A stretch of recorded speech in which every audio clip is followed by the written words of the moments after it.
시청자 여러분 안녕하십니까. 12월 1일 JTBC 아침의 늘 시작합니다. 먼저 오늘 아침 주요 뉴스입니다.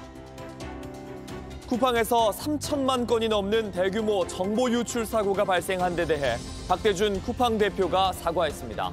쿠팡은 보안을 강화하지 않으면 회원들의 개인정보를 유출하겠다는 협박 메일을 받은 것으로 알려졌습니다.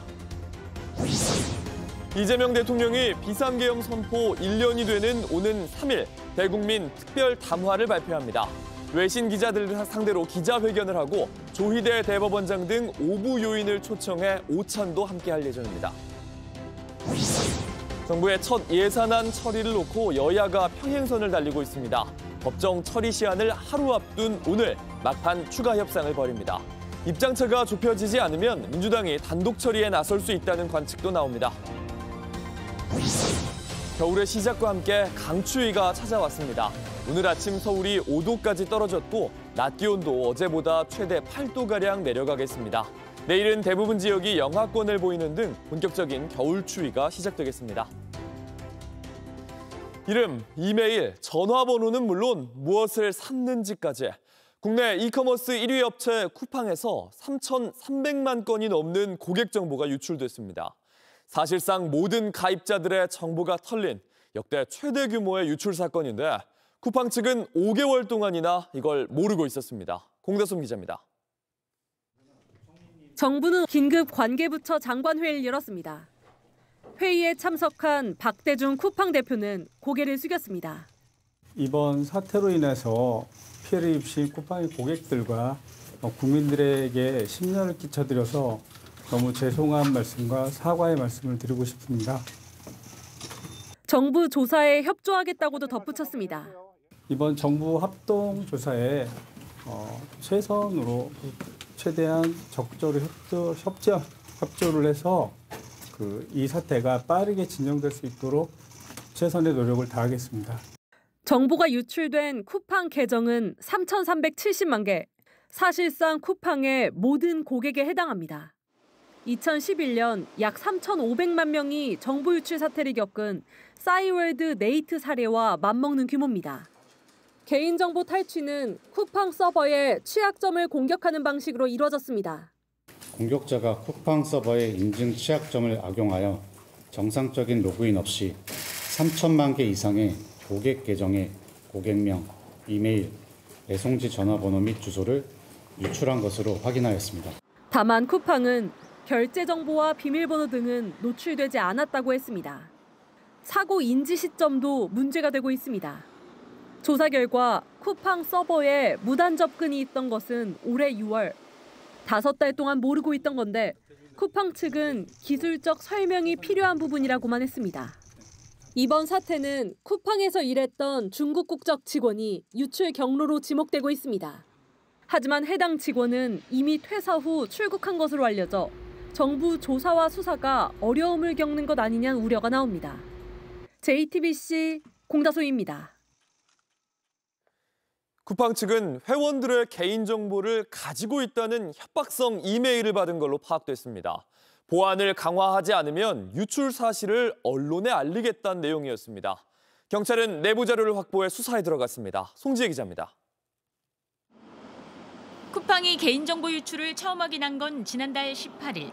곧 내사에 착수한 경찰은 지난달 25일엔 쿠팡에 고소장을 접수해 수사로 전환했습니다. 이로부터 사흘 뒤엔 쿠팡 측 조사도 마쳤습니다. 경찰은 쿠팡이 협박성 이메일을 받은 사실을 포착한 걸로 파악됐습니다. 회원들의 개인정보를 가지고 있다며 보안을 강화하지 않으면 유출 사실을 언론에 알리겠다는 내용으로 전해졌습니다. 다만 이 협박성 이메일에는 금전 요구는 없었던 걸로 알려졌습니다. 경찰은 쿠팡으로부터 서버 기록 등 이번 사건과 관련한 자료를 임의 제출받아 분석 중입니다. 관계부처 긴급대책회의에 참석한 유재성 경찰청장 직무대행은 신속한 수사를 약속했습니다. 유 직무대행은 다수의 국민이 피해를 입은 사안인 만큼 철저한 수사를 통해 진상을 규명하고 피해자를 신속히 검거하겠다며 관계부처와 협력해 국민 피해를 최소화할 수 있도록 노력하겠다고 말했습니다. 당국은 피해 보상, 피해 사실 조회 등을 가장한 스미싱 문자와 보이스피싱 시도가 이어질 수 있다며 주의를 당부했습니다. 국민 여러분께서는 쿠팡을 사칭하는 전화나 문자 등의 각별한 주의를 부탁드립니다. JTBC 송재입니다. 개인정보 유출 사고 정말 끊이질 않습니다. 쿠팡은 개인정보와 관련된 정부 인증을 2번이나 받았는데 그 후에 4차례나 개인정보가 유출되는 사고가 벌어졌습니다. 정부 인증이 사고 기업의 책임을 덜어주는 사실상 면죄부 역할을 하고 있습니다. 오원석 기자입니다. 쿠팡은 정보보호 및 개인정보보호 관리체계 인증, ISMS-P 인증을 2021년과 지난해 2차례나 받았습니다. 그런데도 쿠팡에서는 개인정보 유출 사고가 끊이지 않았습니다. 처음 인증을 받은 2021년에는 14건의 개인정보를 유출시켰고 같은 해 11월에는 개인정보 13만 5천 건이 빠져나간 걸 뒤늦게 파악했습니다. 2023년 12월에도 쿠팡은 2만 2천 명에 달하는 주문자 정보가 다른 판매자에게 노출되는 사고를 일으켰습니다. 이번에 3,300만 명이 넘는 개인정보 유출 사고까지 더하면 2차례 인증을 받은 뒤 총 4차례나 개인정보 유출 사고가 일어난 겁니다. 인증을 받고도 개인정보 유출 사고를 일으킨 업체는 쿠팡뿐만이 아닙니다. 최근 대규모 해킹 사고가 발생한 SK텔레콤과 예스24, KT 등도 모두 인증을 보유한 곳이었습니다. 인증 무용론이 나오는 이유입니다. 문제는 인증을 받은 기업이 개인정보 유출 사고를 일으키면 과징금과 과태료를 감경받는다는 점입니다. 쿠팡은 지난 3차례 개인정보 유출 사건에서 모두 과징금과 과태료를 50% 감경받았습니다. 인증이 기업의 개인정보 보호를 위한 게 아니라 사고 난 기업의 책임을 덜어주는 사실상 면피용으로 작동하고 있는 겁니다. 쿠팡은 이번 대규모 유출 사건을 내부 직원의 소행으로 보고 경찰에 고소장을 접수했습니다. 다만 피고소인은 특정하지 않고 성명 불상자로 적은 것으로 알려졌습니다. 서울경찰청 사이버수사대는 고소장을 바탕으로 수사에 착수했습니다. 정부는 국가 배후 해킹 공격 등 다양한 가능성을 모두 열어놓고 접근 중이라고 밝혔습니다. JTBC 오원석입니다. 이틀 뒤면 12.3 계엄이 벌어진 지 어느새 1년째입니다. 이재명 대통령이 대국민 특별 담화를 발표합니다. 같은 날 외신 기자들을 상대로 기자회견을 하고 조희대 대법원장 등 5부 요인과 오찬도 함께 진행할 예정입니다. 조혜연 기자입니다. 12.3 비상계엄 사태 1년을 맞는 오는 3일, 이재명 대통령이 대국민 특별 담화를 발표합니다. 이규현 대통령실 홍보수통수석은 어제 브리핑을 열고 이재명 대통령이 빛의 혁명 1년을 맞아 차분하지만 의미 있는 일정을 가질 예정이라고 밝혔습니다. 총불에 맞선 함성으로 극도의 혼란을 평화로 바꾼 우리 대한민국 국민들의 노고를 기억하는 내용이 될 것입니다. 같은 날 외신 기자들을 상대로 하는 기자회견도 예고됐습니다. 대통령이 외신만을 상대로 기자회견을 여는 건 이례적인 일입니다. 국제사회의 한국 민주주의의 회복을 공식적으로 선언하겠다는 의미로 해석됩니다. 기자회견의 공식 명칭은 새롭게 선 민주주의 그 1년으로 전 세계 외신 기자 80여 명이 참석해 1시간가량 생방송으로 진행될 예정입니다. 이 수석은 국민 통합의 메시지를 전하는 내용이 회견의 핵심이 될 거라고 설명했습니다. 이 대통령은 같은 날 우원식 국회의장, 조희대 대법원장, 김상환 헌법재판소장 등 5부 요인과 오찬도 갔습니다. JTBC 조혜연입니다. 비상계엄 선포 1주년을 앞둔 이번 주, 김건희 씨의 이른바 3대 혐의에 대한 재판도 마무리가 됩니다. 오는 3일 결심 공판에선 특검의 구형과 김 씨의 최후 진술이 이어질 예정입니다. 오늘부터는 윤석열 전 대통령의 외환 혐의에 대한 재판과 윤 전 대통령 부부와 통일교 간의 정교유착 의혹 관련 한학자 통일교 총재 재판이 시작됩니다. 하예빈 기자입니다. 특검이 오는 3일 김건희 씨가 받는 3대 혐의에 대해 구형합니다. 도이치모터스 주가 조작, 통일교로부터의 금품 수수, 명태균 씨의 여론조사 무상 제공 의혹 관련입니다. 김 씨의 재판 절차는 오는 3일 결심 공판을 끝으로 마무리됩니다. 첫 소환 조사를 받기 위해 포토라인에 선 지 넉 달 만입니다. 저같이 아무것도 아닌 사람이 이렇게 심려를 끼쳐서. 특검은 결심 공판에서 김 씨를 불러 신문한다는 계획입니다. 최근 재판에서 김 씨 측근들은 잇따라 불리한 증언을 했습니다.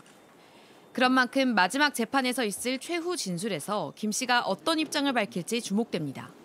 선고는 내년 1월 중순쯤 내려질 걸로 보입니다. 특검은 김 씨의 남은 혐의들에 대해서도 수사를 계속 이어갈 예정입니다. 결심 공판 다음 날인 오는 4일, 서희건설과 이배용 전 국가교육위원장 등으로부터 금품을 받았다는 의혹에 대해 김 씨를 추가 소환 조사합니다. 한편 오늘부터 윤석열 전 대통령에 대한 외환 재판도 본격 시작됩니다. 비상계엄 선포의 명분을 만들기 위해 평양에 무인기를 보내는 등 무력 충돌을 유도한 혐의입니다. 윤 전 대통령 부부에게 금품을 주고 청탁을 한 혐의를 받는 한학자 통일교 총재의 첫 공판도 오늘 열립니다. 구속 기소 상태인 한 총재에 대한 보석 신문도 함께 진행됩니다. JTBC 하혜빈입니다. 728조 원 규모의 이재명 정부 첫 예산안, 법정 처리 시한이 하루 앞으로 다가왔습니다. 여야의 입장이 좁혀지지 않는 가운데 민주당은 단독 처리도 마다하지 않겠다는 입장입니다. 국민의힘은 예산을 어떻게 야당과 협의 없이 처리하느냐 강하게 반발하고 있습니다. 김필준 기자입니다. 김병기 더불어민주당 원내대표와 송원석 국민의힘 원내대표가 굳은 표정으로 마주 앉습니다. 관례적으로 하던 악수도 안 합니다. 예산안 법정 처리 시한을 고려하면 협상을 마무리해야 하지만 입장은 좁혀지지 않았습니다. 이제 예결위 간사 간에 접점을 좀 더 좁히고 난 다음에 한 100건 정도 이상의 예산 감액에 대한 서로 간의 이견이 커서 이재명 정부가 국회에 넘긴 내년도 예산안은 728조 원 규모입니다. 이 중 이른바 이재명표 예산이 쟁점입니다. 지역사랑 상품권 1조 1,500억 원과 각종 정책펀드 3조 5,421억 원이 대표적입니다. 또 대통령실 특수활동비 82억 원과 정부 예비비 4조 2천억 원도 문제입니다. 민주당은 정부안 원안 사수를, 국민의힘은 일괄 삭감을 주장하고 있습니다. 민주당은 단독 처리도 불사한다는 입장입니다. 민주당 원내 핵심 관계자는 우리는 법정 시한을 지키는 게 중요하다는 입장이라며 국민의힘이 대안도 없이 반대만 하고 있지 않냐고 밝혔습니다. 국민의힘은 강하게 반발합니다. 국민의힘 원내 핵심 관계자는 민주당은 이재명표 예산의 필요성을 설명하지 못하고 있다며 일방 처리하면 강하게 목소리를 낼 것이라고 설명했습니다. 결국 공은 의사일정 등의 권한이 있는 우원식 국회의장에게 넘어갈 가능성이 큽니다.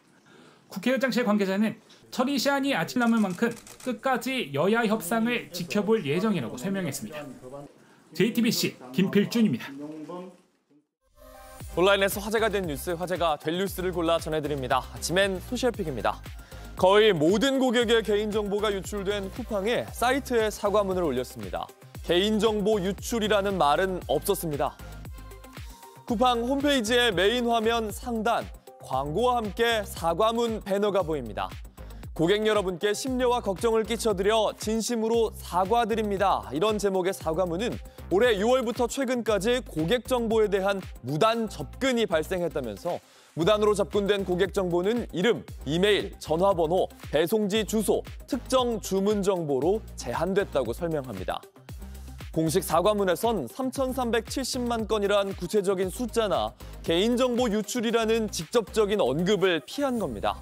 소비자들의 불안은 커지고 있습니다. 김경호 변호사는 플랫폼의 편의성을 위해 내어준 공동 현관 비밀번호가 언제든 우리를 위협할 수 있는 흉기가 돼 돌아왔다면서 쿠팡을 상대로 한 집단 소송을 진행하겠다고 밝혔습니다. 소송을 모집한 지 하루 만에 1,650명이 모였다면서 이달 내 소장을 제출하겠다고 했습니다. 2016년에 인터파크 회원 1,030만 명의 개인정보가 유출됐을 때 피해 회원들이 제기한 소송에서 법원은 1인당 10만 원의 위자료를 지급하라고 판결한 바 있습니다. 중국에서 일본 가수들의 공연이 계속해서 취소가 되고 있습니다. 관객들은 제대로 된 설명조차 듣지 못했습니다. 무대에서 공연이 진행되는 듯한데 주변 좌석은 모두 텅 비었습니다. 지난달 29일 중국 상하이에서 열릴 예정이었던 일본 가수 하마사키 아유미의 공연이 알 수 없는 이유로 취소되면서입니다. 하마사키 아유미는 텅 빈 좌석 사진과 함께 14,000석이 비어있지만 잊을 수 없는 공연이었다고 소셜미디어에 올렸습니다. 이틀 전 상하이에 왔고 공연장에서 만나자고 알렸는데 갑작스럽게 공연이 취소된 겁니다.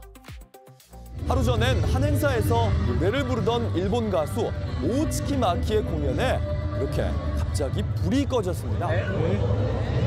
직원들이 마이크를 가져갔고 무대는 그대로 중단됐습니다. 베이징에선 일본 가수의 공연이 무산돼 영문을 모르는 관객들이 항의하는 일도 벌어졌고 일본판 프로듀스 101으로 결성된 JO1의 팬미팅도 취소가 됐습니다. 취소 이유는 부득이한 사정, 불가항력 등 구체적이지 않은 것들이었습니다. 지역에 따라 예정대로 열린 공연도 있지만요. 중국 내에서 일본 문화를 차단하는 한일령이 노골적으로 진행되고 있다는 분석입니다.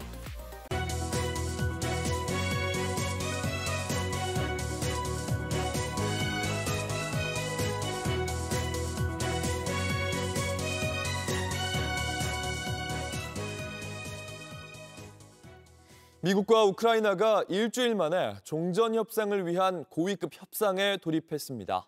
양측이 의견 접근을 상당히 이룬 걸로 전해지는데 기존의 입장을 고수 중인 러시아의 푸틴 대통령이 어떤 반응을 내놓을지가 관건입니다.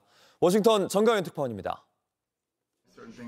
미국과 우크라이나가 현지 시간 지난달 30일 종전한 조율을 위한 고위급 협상에 다시 돌입했습니다.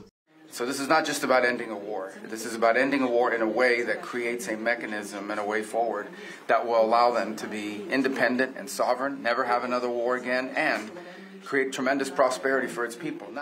양측은 일주일 전 스위스 제네바에서 큰 틀의 합의를 이룬 바 있습니다. 당시 기존 28개항 초안을 19개항으로 줄였는데 우크라이나 입장이 일부 더 반영된 것으로 알려졌습니다. 미국과 우크라이나가 고위급 협상에서 입장 차이를 좁힌 만큼 트럼프, 젤렌스키 두 정상이 직접談判에 나설 가능성이 거론됩니다. 실제 앞서 트럼프 대통령은 종전 드라이브를 한층 더 강조한 바 있습니다.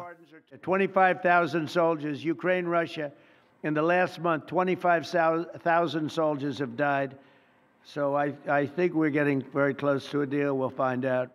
다만 러시아는 미국의 종전 계획을 논의할 준비는 돼 있다면서도 기존 요구를 고수하고 있습니다. 특히 우크라이나가 반대하고 있는 크림반도와 돈바스 지역의 러시아 영토 인정 문제를 핵심 쟁점으로 앞세우는 중입니다. Это и должно быть предметом наших переговоров с американской стороной. 결국 트럼프, 젤렌스키 두 정상의 직접談判이 성사될지 그리고 이에 러시아가 어떤 반응을 보이느냐가 종전 협상의 성패를 가를 전망입니다. 워싱턴에서 JTBC 정강현입니다. 서울 지하철 1호선부터 8호선을 운영하는 서울교통공사 노동조합이 임금 협상 결렬로 오늘부터 준법 운행에 들어갑니다. 노조는 안전한 승하차를 위해 역사 정차 시간을 충분히 확보하고 규정에 따른 업무가 아닌 작업을 거부한다고 밝혔습니다.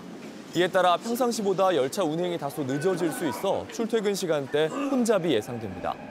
공사는 주요 혼잡 지역에 인력을 지원하고 비상근무조를 편성해 대응할 방침입니다. 날씨입니다. 오늘은 북쪽에서 찬 공기가 내려오면서 점차 추워지겠습니다. 아침에 최저 기온은 서울이 5도 등으로 어제보다 조금 낮겠고 낮 최고 기온도 서울이 8도, 광주 12도, 대구 13도 등으로 어제보다 6도에서 8도가량 낮겠습니다. 바람도 강하게 불어 체감 온도는 더 낮겠습니다. 내일 아침에는 대부분 지역이 영하권으로 떨어지고 낮 기온도 서울이 3도에 머무는 등 본격적인 겨울 추위가 시작되겠습니다. JTBC 아침 앤을 마칩니다. 내일도 7시 반에 아침을 열겠습니다. 시청해주셔서 감사합니다.